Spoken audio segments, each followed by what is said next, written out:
Bincang Bersama.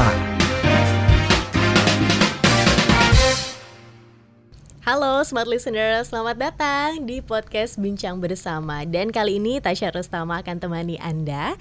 Kita akan bincang bersama seorang pebisnis yang mungkin dari Anda tahu produknya dan sering beli, jadi customer setianya begitu ya, atau pernah main ke store-nya, pernah ketemu orangnya gitu kan ya, karena aktivitasnya luar biasa nih. Seorang co-founder of Dore by Letao dan Penguide & Co, Mas Ricky Kono Basmele. Halo Mas Ricky. Halo. Gimana kabarnya? Baik. Super baik. Mengawali hari biasanya dengan apa? Olahraga kah atau main game? Usahakan olahraga. Lagi suka lari soalnya. Lagi suka lari ya? Lagi hobi lari. Oke, paling jauh berapa meter? Berapa meter, berapa kilo? Aku sekarang ngejar 10 kilo. Jadi ikut lomba 10 kilo gitu setiap bulan sih. Wow. Jadi lari ya weekend 15 kilo, 16 kilo gitu. Sehat banget ya. Sehat, lumayan sehat. Kita di Bincang bersama mau ngobrolin seorang Mas Ricky. Kita mau tahu dulu seorang Mas Ricky tuh dulu kecil tuh seperti apa sih sosoknya? Dulu kecil. Jadi aku itu mungkin backgroundnya sangat unik.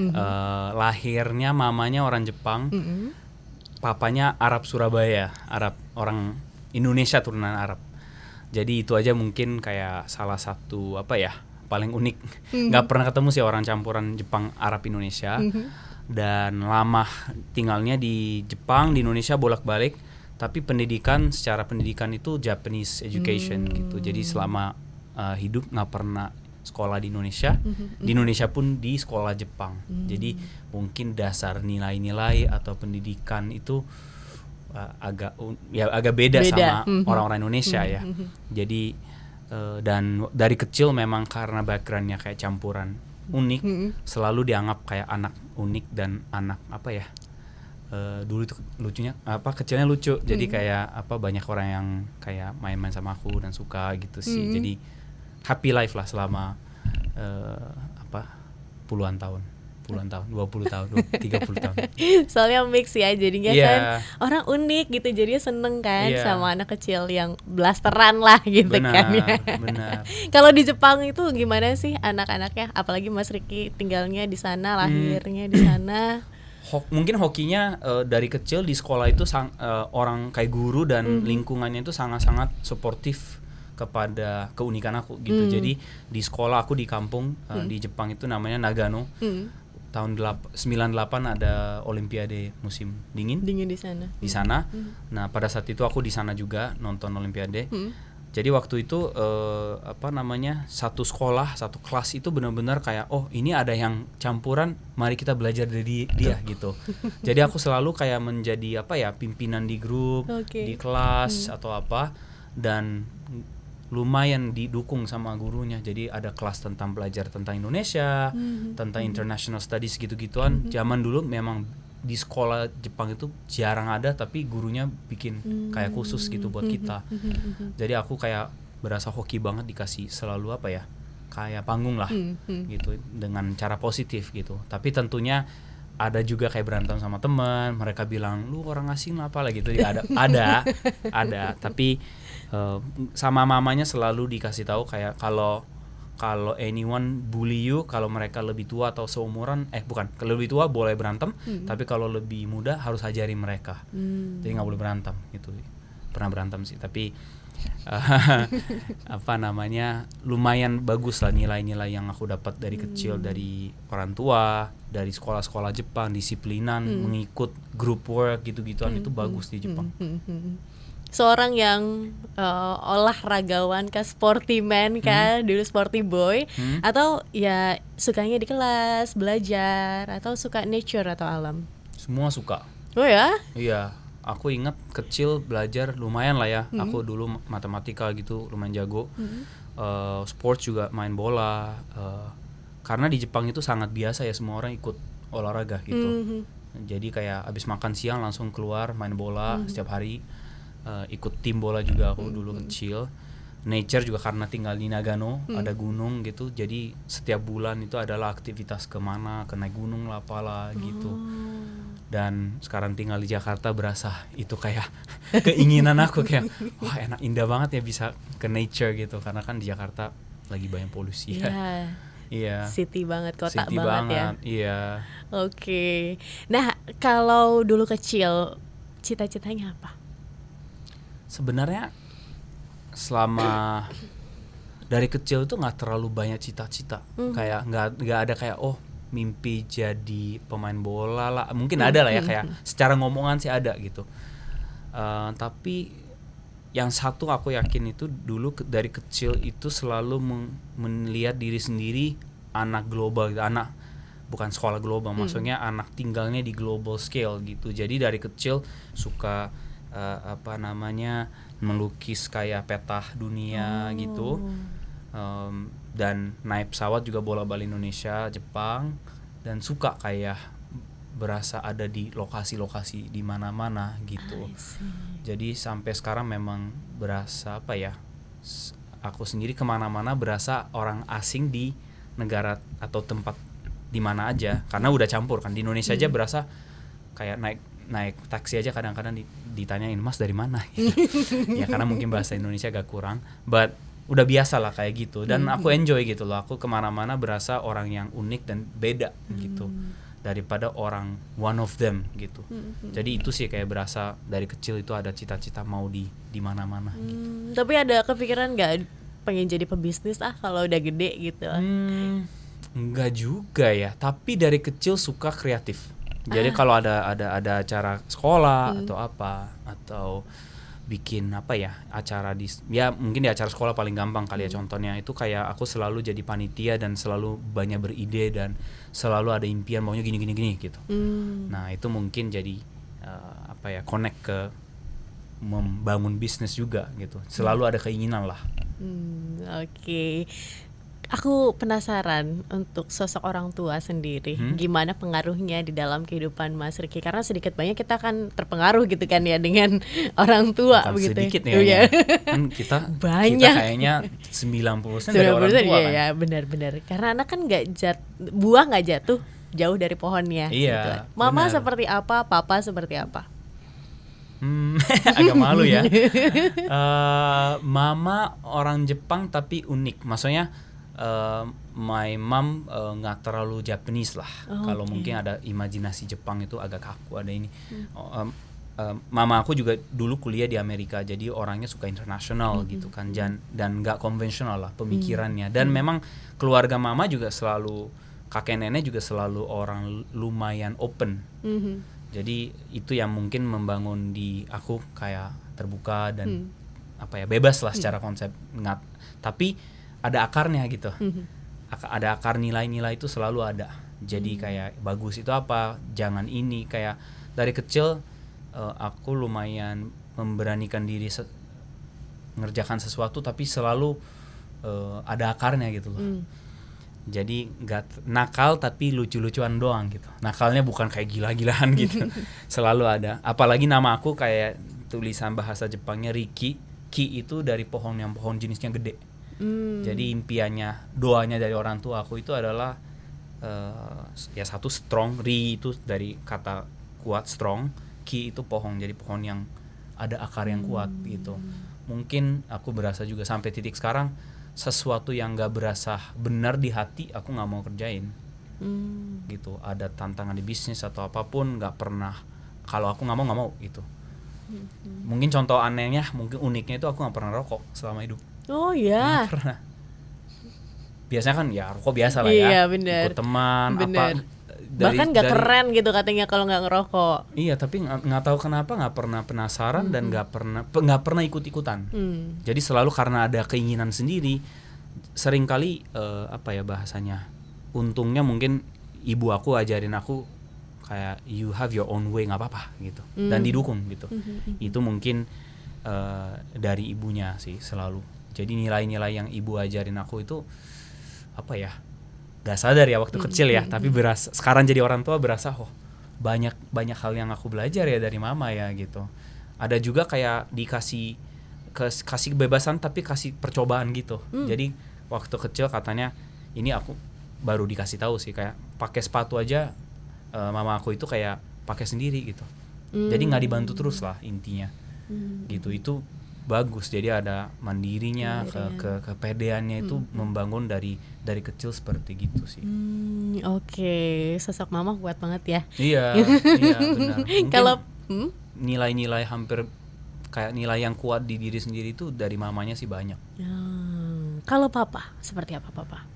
Papa tentunya papa aku itu pebisnis, sangat successful juga, sangat-sangat aku respect dalam konteks bisnis.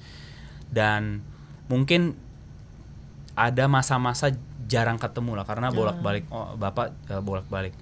Cuman aku masih kadang-kadang meditasi mikir tentang masa-masa kayak kebahagiaan waktu kecil itu selalu ada titik aku sama papa jalan-jalan di mana gitu. Kayak misalkan pertama kali nonton film itu aku ingat Jurassic Park berdua sama papa gitu di Semarang. Kayak ada masa-masa penting aku ingat sama papa gitu. Jadi mungkin itu jadi kayak apa ya, core memory penting buat aku sebagai jadi bokap juga sekarang. Jadi bapak juga, aku selalu mengusahakan aku apply ke anaknya. Dan papa juga sama, mungkin kebebasan di dalam hidup aku itu selalu didukung sama papa juga gitu. Jadi ya kamu cowok terserah deh gitu. Jadi itu yang bikin aku kayak lumayan mandiri dan ada trust di diri sendiri gitu. Itu juga selalu papa mendukung aku. Dan papa itu nggak pernah kasih lihat susahnya bisnis atau susahnya hidup ke keluarga. Itu yang menurut aku hebat sekali ya gitu. Itu luar biasa. Jadi dari kecil aku nggak, padahal aku yakin dulu itu banyak susah duit lah, susah apa pasti ada gitu, tapi nggak pernah lihat itu selama hidup. Jadi kelihatannya papa itu kayak orangnya ya santai, oke gitu. Dan mungkin aku orangnya sangat extrovert, suka connect ke orang, itu dari papanya sih. Iya, selalu belajar connect ke acara lah, wedding lah, apalah pokoknya selalu datang connect ke orang gitu. Itu banyak belajar dari bapaknya juga. Karena pebisnis ya, butuh networking tentu saja kan. Apalagi istri aku juga bilang kayak ternyata banyak mirip. Aku sendiri banyak banget mirip sama orang tuanya katanya. Aku sendiri kan nggak sadar, tapi aku percaya itu benar. Hampir semua orang gitu kali. Oke. Apakah kan punya bisnis sekarang sebuah toko di mana ada produk yang memproduksi kue, kemudian tadi apa namanya kue Jepang yang itu apa namanya mas? Pancake, Japanese pancake. Itu apakah emang dari dulu suka yang manis-manis kah?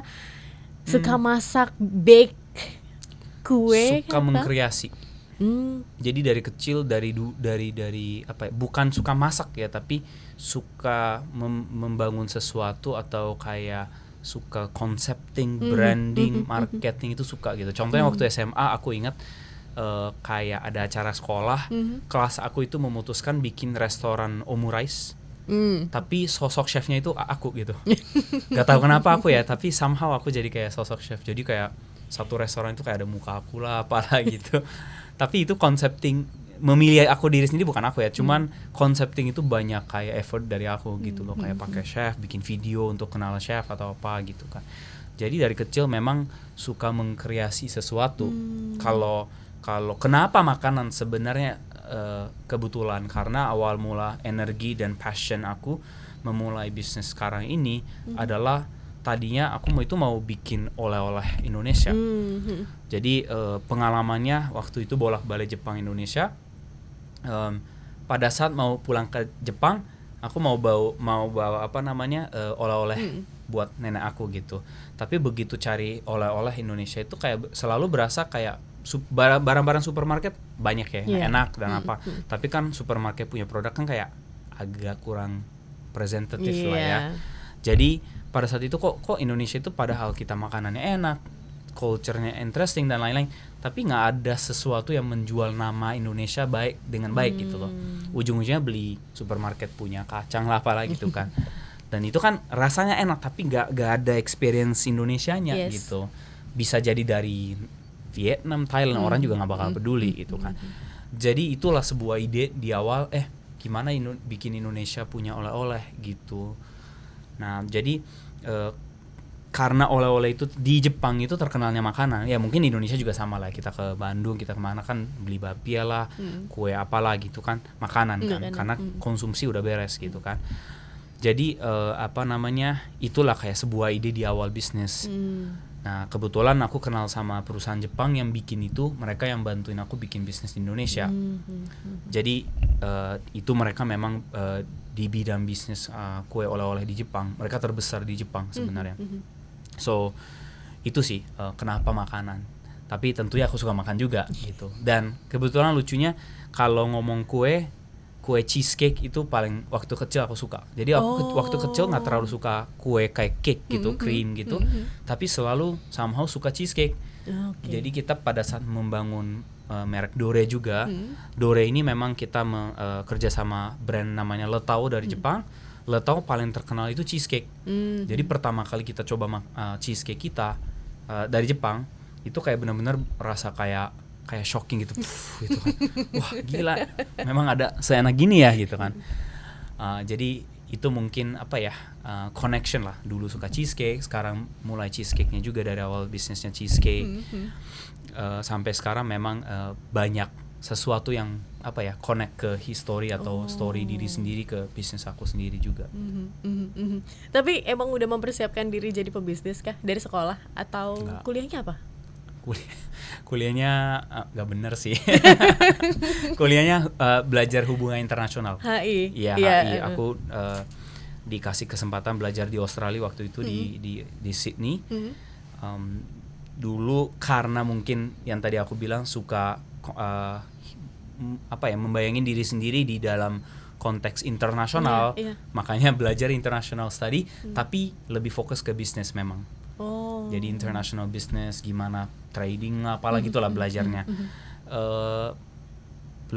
Tapi mungkin satu pengalaman itu waktu itu mungkin yang paling mendekati konsep bisnis atau pengusaha itu adalah waktu 2011 ada tsunami di Jepang. Iya, tsunami. Aku karena half Japanese, mamanya Jepang. Pada saat itu aku kayak benar-benar emotionally berasa kayak ini aku harus do something gitu. Dan itu that energy itu benar-benar mendorongkan aku ikut charity, dan charity di kuliah aku itu dimulai oleh komunitas pengusaha di universitasnya. Jadi waktu itu benar-benar aku ikut Entrepreneur Society untuk kegiatan itu aja. Dan waktu itu seminggu kita dapat 200 jutaan. Wow. Lumayan kan? Anak kuliah cuma minta duit aja. Kayak benar-benar kayak setiap orang minta duit gitu. Tapi pengalaman itu sangat-sangat kayak deep in my heart gitu. Ketika aku perlu minta sama orang itu jadi nggak malu. Iya. Kan biasanya minta duit, tapi kalau ngomong donasi kan gampang gitu. Bukan buat aku loh. Minta duit buat donasi loh gitu. Jadi aku mikir juga kan cara gimana, kayak cara menawarkannya lah, apalah. Dan pada saat itu mendekati ulang tahun aku juga, jadi aku minta orang donasi kayak gift ulang tahun lah gitu. Aku sendiri juga mungkin sumbang 15-20 juta kali waktu itu. Dan itu kayak mungkin pengalaman terdekat kepada bisnis atau entrepreneurship di kuliah. Di kuliah, bukan belajarnya sebenarnya. Gitu. Tapi sedikit banyak mempengaruhi nggak sih sudut pandang Mas Riki sendiri di dalam bisnis sekarang yang digeluti? Macam pendidikannya? Pendidikannya yes and no, karena aku juga melihat orang memulai bisnis belum tentu ada pengalaman di business school. Apalagi zaman aku ya. Mungkin zaman sekarang biasalah kayak ada kursus bisnis apa gitu kan. Tapi zaman aku kayak entrepreneurship itu nggak terlalu banyak lah, nggak terlalu kayak populer lah. Iya. Punya bisnis Omiyage Group. Semuanya itu tergabung dalam satu grup Omiyage. Iya, Omiyage Group. Beda ya pelafalannya. Omiyage itu artinya oleh-oleh. Oh gitu. Jadi kita namanya grup oleh-oleh gitu. Bahasa Jepang. Omiyage Group. Ya. Nah, ketika awal-awal membangun bisnis ini, gimana tantangannya? Apa yang dihadapi? Papa kan pebisnis. Nyari advice kah gitu atau gimana? Enggak. I don't know ya. I mean, hokinya, jadi aku ada partners, ada 4 orang sebenarnya, satu suami istri, Andi sama Yohan, sekarang CEO dan business operator, main operatornya mereka, sama anaknya Jepang. Jadi kita dibantu sama perusahaan Jepang, partner kita Shintaro sama saya berempat. Karena ada pertemanan dan partners, secara konsep kita lumayan terbuka dan banyak diskusi. Oh, I see. Dan saat itu aku sendiri gak ada pengalaman kerja benaran gitu loh. Jadi sebenarnya ya hoki banget dapat partner dan selalu dibantu dan selalu ada sedikit like mentor lah di dalam bisnis. Dan hokinya mungkin di Indonesia, di Jakarta, komunitas-komunitas pengusaha atau anak-anak bisnis itu sangat terbuka ya. Jadi kalau kita benar-benar mau terjun ke dunia entrepreneurship, kalau angkat tangan perlu bantuan ABCD, banyak orang bantu gitu. Jadi cari supplier lah, cari logistik lah, cari apalah. Apalagi sekarang lebih aktif lagi. Zaman aku mulai itu kayak belum ada nih kayak community atau Instagram page gitu kan, belum ada. Tapi sekarang banyak sekali kayak community. Jadi if I would start off again, karena sekarang udah banyak channel aku, tapi kalau aku mulai sekarang karena aku memang orang yang suka orang, paling gampang cara belajar itu tinggal cari orang aja udah gitu. Cari orang bukan staff ya, tapi kayak teman-teman yang udah berbisnis, networking, tanya aja caranya gimana sih gitu. Agak cheating sih, tapi kayak ya why not gitu kan, namanya bisnis kan whatever it takes. Jadi aku juga ada satu saat bisnis aku benar-benar kayak belum tentu bisa bertahan gitu, secara keuangan rugi. Saat itu kayak benar-benar kayak desperate, setiap hari kerja sampai malam-malam gitu. Itu kayak udah whatever it takes aja, nggak ada kayak malu, nggak ada apa, kayak udah hajar aja gitu. Wow, berarti ada unsur hoki juga di sana ya? Oh banyak sekali. Kalau ngomong ini hoki, kan nggak bisa dikalkulasiin Mas Ricky, namanya hoki atau keberuntungan. Bisnis semua nggak bisa dikalkulasi. Semua bisnis itu kan ada masa-masanya, ada hokinya. Ada sekarang contohnya memang ekonomi susah. Belum tentu bisnis yang aku mulai dan konsep aku dan kerjain semua selevel yang zaman dulu copy paste, sekarang belum tentu sukses. Ya. Iya kan. Iya, jadi apa ya bahasanya ya, kita tetap bisa belajar dan bisa usahakan semaksimal mungkin untuk menaikkan kemungkinan kita bisa sukses. Tapi itu pun belum tentu bisa sukses, karena banyak orang untungnya itu gara-gara momentum, momen juga. Ya kayak teknologi IT business startup sebelum COVID masih oke-oke, 2 tahun yang lalu tech bubble udah gone. Sekarang mungkin do the same thing belum tentu untung kan. Bener. So teori is one thing, tapi action is another thing gitu. Tadi di offer gitu ya, kita sempat ngobrol seputar sebenarnya ini juga banyak ada pengaruh dari keberuntungan itu sendiri. Kalau dalam sudut pandang seorang Mas Ricky, keberuntungan itu gimana sih? Seperti apa sih? Jadi aku percaya ya hoki atau beruntungan itu ada cara kita ada daya tariknya juga. Jadi ada orang somehow sering hoki, ada juga orang sering kejadiannya sial lah gitu kan. Dan saya ada beberapa teman saya juga, lingkungan saya, keluarga saya juga ada orang yang selalu melihat yang jelek, ada juga selalu lihatnya bagus gitu. Apa yang kita terjadi kan tergantung kacamata kita gitu kan. Kalau kacamatanya selalu bisa melihat hoki, tentunya orang lebih fokus kepada hoki. Apa yang kita fokus kan kita bakal dapat kan. Kalau kita selalu berasa misalkan ini udah mau hujan nih gitu, kalau ngomongannya wah hujan lagi, itu kan kayak udah melihat negatifnya gitu. Tapi kalau hujan ya tinggal cari aja, kayak mau chill di rumah, minum kopi, lagi hujan-hujan enak, lagi santai. Kan you can always think about positive side of things gitu kan. Dan itu harus dilatih menurut aku. Dan aku belajar dari seminar dan lain-lain, aku ikutan seminar. Ini bukan masalah positif, ini masalah intelligence choice. Anda di dalam hidup maunya banyak sial atau banyak hoki? Tentunya banyak hoki kan. Tapi banyak orang gak tahu cara melihat hoki itu gimana. dan itu intelligent choice, arti kata kita harus pintar-pintar belajar gimana fokus kepada hoki atau positif di dalam hidup gitu. Optimisme, tapi itu juga pilihan kan. ah, Memang ada, kalau secara realitanya banyak orang hoki gak itu kayak nggak mungkin semua adil, karena lahir aja ada orang yang ada duit, ada yang nggak ada duit, ada orang yang di Palestina, siapa tahu besoknya tiba-tiba kena apa gitu kan. Jadi kita nggak bisa bilang semuanya adil, dan tentunya enggak, tapi pilihan itu tergantung kita kan. Tergantung kita. Ketika ada sialnya pun, kalau melihat itu sial nggak ada berguna, dan itu gone, udah sial benaran gitu. Tapi kalau terjadi sialnya pun, kalau kita berasa, oh ini saya bisa belajar di kejadian ini, dan itu kan jadi learning process kan. Itu kan jadi hoki gitu loh.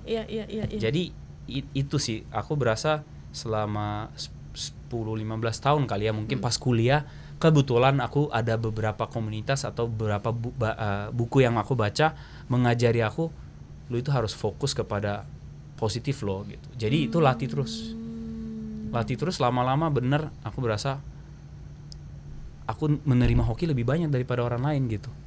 Bener, kayak no joke, banyak sekali gitu. wow, Tiba-tiba dapat penawaran inilah, dapat ini dikasih gratis lah, dapat apa, banyak sekali kayak gitu. Ini juga value yang diterapkan di dalam Mas Ricky menjalani bisnis sekarang kah? Iya, dan biasanya aku juga banyak kasih ke orang juga. Banyak kasih itu bukan kasih duit ya, tapi selalu aku kayak di ketemu orang kayak gini, selalu memikirkan gimana aku bisa bantu gitu. Kalau ada sedikit pun bisa bantu, yang misalnya connect ke orang lain lah, kenalin siapa, whatever gitu, any konteks, kalau begitu aku bisa bantu, most likely dia orang juga bisa bantu aku. Tapi aku selalu mikirnya nggak terlalu butter ya, bukan aku I help you, you help me, bukan kayak gitu. Cuman aku selalu mikir, how can I help you gitu. Sesimpel kata itu aja berasa kayak ujung-ujungnya kayak apa ya, kayak tanam biji gitulah. Gitu. Nanti panennya mungkin nggak tahu 2 tahun lagi, 5 tahun lagi gitu. Aku berasa banget sih kayak ada kasus kayak gitu. Tiba-tiba habis 5 tahun, orang yang dulu aku bantu tiba-tiba balik, dia kasih aku lagi. Kayak wah, kayak cerita-cerita kita kayak baca waktu kecil gitu loh, kayak ya kayak gitu, moral story-nya kayak gitu. Tapi benar-benar aku percaya kayak apa ya, law of attraction gitu. Apa yang kita kasih kita dapat. Hoki juga sama, kalau kita kasih hoki ke orang lain pasti kita dapat hoki terus gitu. Wow, ini yang kadang-kadang miss ya Mas Ricky ya. Karena kan kalau kita ngomongin bisnis, networking, kadang-kadang nih udah terjebak pada satu skema memanfaatkan gitu kan, menggunakan gitu kan, apa yang lu bisa ngasih apa ke saya nanti ya udah itu yang akan saya kasih begitu. Padahal kan tanpa kita berpikir begitu, ya nanti akan terjadi juga kan, Mas Ricky juga tadi bilang. Mungkin aku yang kurang di sisi itu kali ya. Ada orang yang memang cara menang atau cara hidupnya seperti gitu, ada yang kayak selalu fighting gitu kan. Tapi mungkin karena background aku juga di apa ya, di dalam keluarga yang generally lebih happy, energi aku itu selalu kayak base-nya itu happiness, positivity itu yang energi aku itu. Wow. Tapi ya itu hidup aku, nggak bisa copy paste ke semua orang gitu. Cuman ya simpelnya aku percaya lebih ke positivity gitu sih. Wah, keren. Aku juga lagi belajar nih dari Mas Ricky nih. Sharing positif. Kalau misalnya lagi nggak ngapa-ngapain, nggak ngurusin bisnis, ya apa yang dilakukan biasanya sekarang? Hobinya apa sih? Hobi lari sekarang. Hobi lari. Hobi lari Selain banyak. lari? Selain lari, aku suka musik, main gitar, nyanyi juga suka. Dulu kayak ada masa-masa main band juga. Apa ya? Suka belajar juga, suka kayak kadang ikut seminar, nonton YouTube tentang mindset dan lain-lain, karena selalu berasa itu yang dasar hidup aku itu di situ selalu. Sama ya family time juga, jalan-jalan, suka makan, dan kadang masak juga. Aku lagi hobi ini bikin cola, craft cola. Apa itu? Jadi ada kayak Coca-Cola tapi homemade gitu. Oh. Jadi aku lagi mau bikin brand sendiri. Wow. Udah bikin sih di Instagram dan lain-lain. Jadi harapannya bikin Indonesian cola buat ekspor gitu. Wow. Tapi mulai dari hobi, suka aja. Dari suka ya. Oke, menarik. Kalau buku, sekarang lagi baca buku apa? nggak baca buku. Nggak baca buku ya? Udah jadi malas. Harusnya baca buku ya, tapi unfortunately sekarang jarang. Dulu waktu kuliah sih banyak, setiap minggu 1-2 gitu. Karena itu jadi kebudayaan kan kalau di sekolah Jepang. Jepang itu orang usia kayak seumuran itu banyak lah, pokoknya ke toko buku itu masih banyak orang baca, beli gitu. Di sana itu sangat-sangat reading, it's a big culture gitu. Yeah. Mungkin bahasa juga, bahasa Jepang itu lebih singkat. Jadi maksud satu itu lebih singkat, jadi lebih cepat bisa Cepet baca. ya bacanya. Iya, kadang-kadang kalau aku bisa cepat itu 3 jam itu satu buku udah bisa. Kalau cepat ya. Kalau alfabet kan lama. Iya, benar. Gitu. Oke, ini pertanyaan apa ya? Mungkin perlu difikirkan, apa fun fact unik dari seorang Ricky?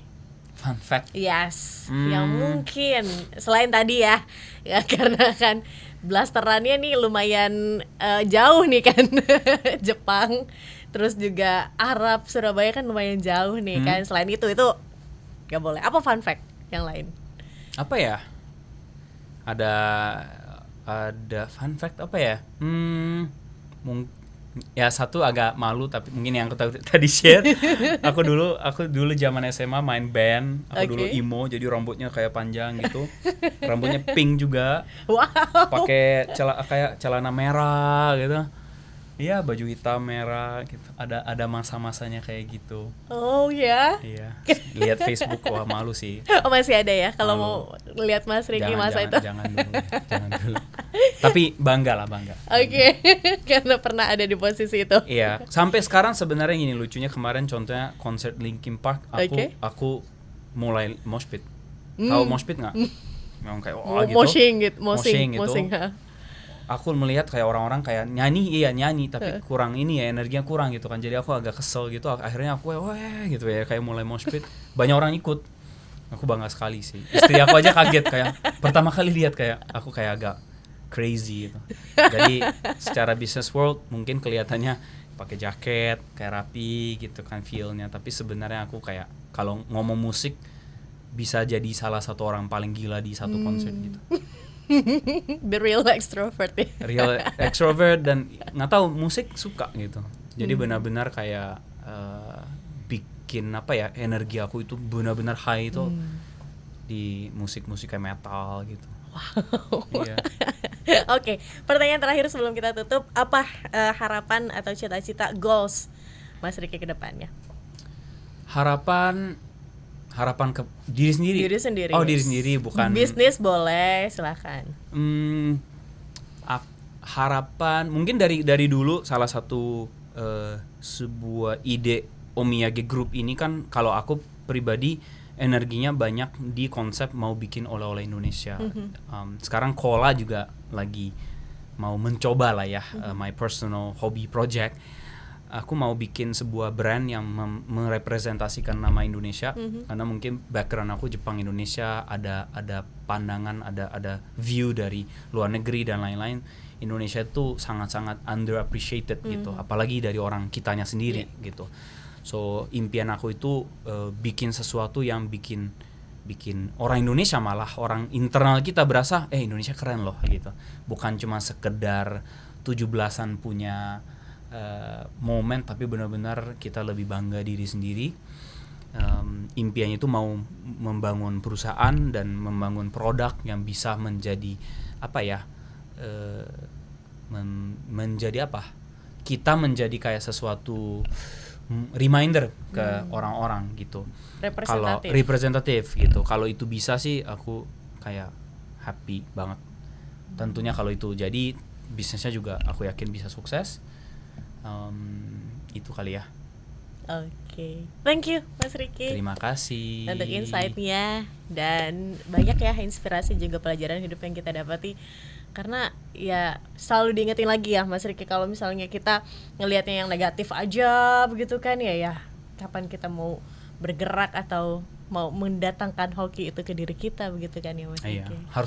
Harus dilatih ya. setiap hari, kayak mengundang terus. Hokinya. Bisa itu bisa. Come to mama, come to Come to papa. mama, come to mama gitu. Kalau setiap hari kamu mikir gitu pasti lebih hoki. Ya, Yakin. Oke, terima kasih Mas Riki sekali lagi. Terima kasih. Dan terima kasih Smart Listeners untuk Anda yang sudah bersama kami dalam podcast Bincang Bersama kali ini. Dan itu dia perbincangan saya Tasya Rustama bersama dengan Mas Riki Kono Basmele, co-founder of Dore by Letao and Pancake & Co yang tadi sudah bersama kami. Pastikan Anda dengarkan episode lainnya dan kami pamit undur diri. Akhir kata saya Tasya Rustama, Mas Riki. Kami pamit dan sampai jumpa.